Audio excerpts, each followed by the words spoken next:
Abraham Lincoln ലോകപ്രശസ്തനായ American president. മാത്രമല്ല അമേരിക്കയുടെ 16ാമത്തെ പ്രസിഡന്റായിരുന്നു എബ്രഹാം ലിങ്കൺ. വളരെ ദാരിദ്ര്യത്തിലുള്ള ഒരു സാഹചര്യത്തിലായിരുന്നു എബ്രഹാം ലിങ്കൻ്റെ കുട്ടിക്കാലം. പഴകിയതും വളരെ കീറിയതുമായ വസ്ത്രങ്ങൾ ധരിച്ചാണ് ലിങ്കൺ പള്ളിക്കൂടത്തിലേക്കൊക്കെ പോയിരുന്നത്. വീട്ടിലെ വളരെ ദാരിദ്ര്യം നിറഞ്ഞ സാഹചര്യങ്ങൾ അറിയാവുന്നതുകൊണ്ട് പുതിയ വസ്ത്രത്തെക്കുറിച്ചൊന്നും ലിങ്കൺ മാതാപിതാക്കളോട് ഒരിക്കലും പരാതിപ്പെട്ടില്ല, അവരെ ബുദ്ധിമുട്ടിച്ചില്ല. പക്ഷേ കൂട്ടുകാരൊക്കെ ലിങ്കനെ കളിയാക്കാൻ തുടങ്ങി. കീറിയ വസ്ത്രം, കീറിയ ഉടുപ്പ് എന്നൊക്കെ പറഞ്ഞ് ഒരുപാട് കളിയാക്കി അവസാനം ഗതി കെട്ടപ്പോൾ അമ്മയോട് ഒരിക്കൽ ലിങ്കൻ പറഞ്ഞു, എനിക്കൊരു പുതിയ വസ്ത്രം വാങ്ങാനുള്ള പൈസ കിട്ടുമോ എന്ന് ചോദിച്ചു. എനിക്കും പുതിയ ഉടുപ്പൊക്കെ വേണം.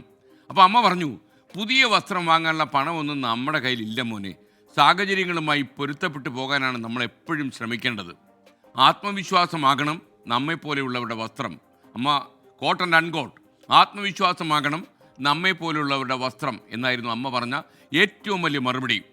ലിങ്കൻ്റെ മനസ്സിൽ ഇത് ആഴത്തിൽ പതിഞ്ഞു ഈ വാക്കുകൾ. ആത്മവിശ്വാസത്തോടെ മുന്നേറാൻ ഇത് ലിങ്കനെ പ്രേരിപ്പിച്ചു. പിന്നീട് ഒരൊറ്റ പോക്കായിരുന്നു പള്ളിക്കൂടത്തിലേക്ക്.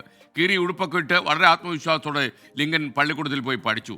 ഇല്ലായ്മകളെപ്പറ്റി പിന്നീട് ലിങ്കൺ വേദനിച്ചിട്ടില്ല. ഭാവിയെക്കുറിച്ച് മാത്രമാണ് എബ്രഹാം ലിങ്കൺ പിന്നീട് ആലോചിച്ചത്.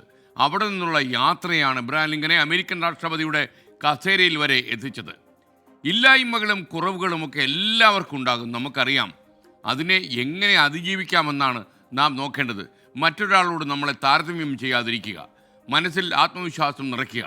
വിജയത്തിൻ്റെ ആദ്യപടി അങ്ങനെയാകണം നമ്മൾ കയറേണ്ടത്.